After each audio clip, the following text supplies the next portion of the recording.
How many of you have heard of Mercury retrograde? Yeah. Oh. Don't want to own up to your astrology side, do you, Clint? In astrology, Mercury is the planet that is responsible for the way you think, the way you plan ahead, the way you get from point A to point B, and the way you communicate with other people. 3 times a year, Mercury is said to go in retrograde. That is, it goes the opposite way from all the other planets. So typically, planets rotate around the sun from east to west. And when Mercury is in retrograde, supposedly turns around and goes from west to east, which can really screw things up. When it's undergoing the apparent retrograde motion, it's essentially traveling back in time. And that tends to bring up unresolved issues from your past.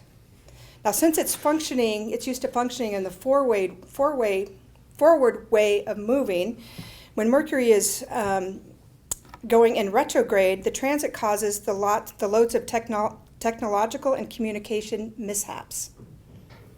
So it's really not your fault if you accidentally send an email complaining about work to your boss instead of your best friend.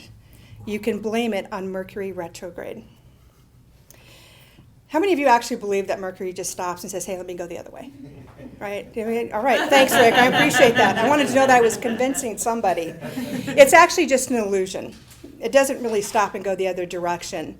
It's similar to an illusion that you see if you're going down the highway and you've got a train that's going the same way as you are, but it appears the train is going backwards.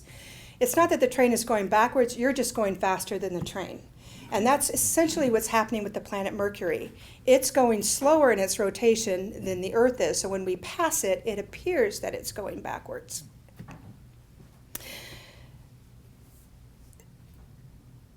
It's blamed for everything from miscommunication, lethargy. How many of you have been tired over the last couple of weeks? Technological bugs, botched business deals, missed flights, and mechanical issues with your cars and cell phones. While there's no science to actually back this up, based on what I've experienced over the last week and a half, I'm going with the astrologers on this one. I've had so many mishaps happen in the last week and a half. When I went to the Healthy Living Center last week, they probably have, I'm guessing, around 200 lockers in there. They're all electronically functioning. And usually there's 1 or 2 white signs on a locker that say that it's out of commission. There had to be at least 40 of these white signs plastered around the Healthy Living Center. It was kind of freaky. My husband's cell phone has not been able to hold a charge for the last week and a half. His car has been having troubles. People at work have just been really cranky. And my thoughts have been jumbled in my mind, like I just don't quite know what to say and how to say it.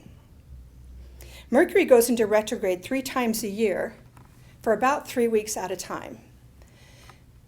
This time it started towards the beginning of July and it will end on July 31st. So you only have 1 more week of this havoc or an excuse to blame everything stupid that you're doing on Mercury.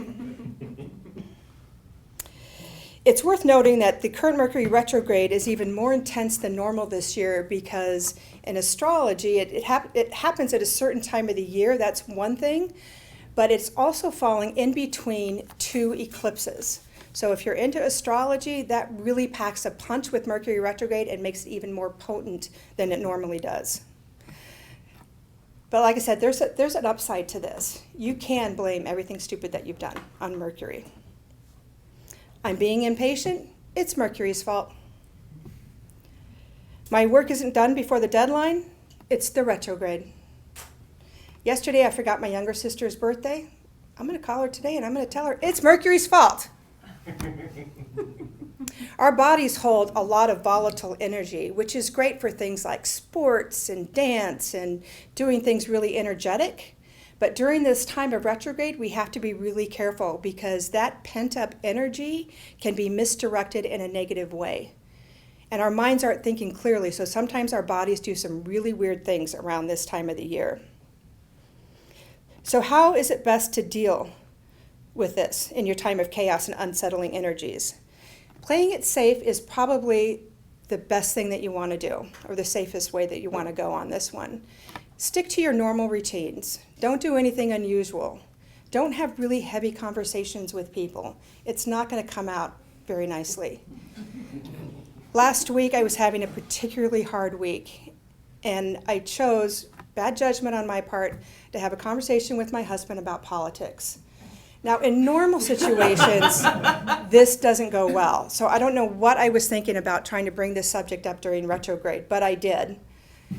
And about 10 seconds into the conversation, I realized, you're going to get a divorce. This is not going well. So I chose to end the conversation and just completely cut it off. This infuriated my husband. He ended up storming outside the house. We're still married, though. So I think I made the right decision in cutting it off as opposed to continuing the conversation. I'm not sure if I'm brave enough to have that conversation after the 31st of this month. I think I'm going to just stick with no politics in my house. In addition to sticking to your normal routine, keep an eye on how you're speaking to yourself, because we tend to speak negatively to ourselves during this time, and that can be a bad thing. So in a nutshell, keep your head down, avoid potentially divisive situations, and be kind to yourself. And when all else fails, blame it on Mercury.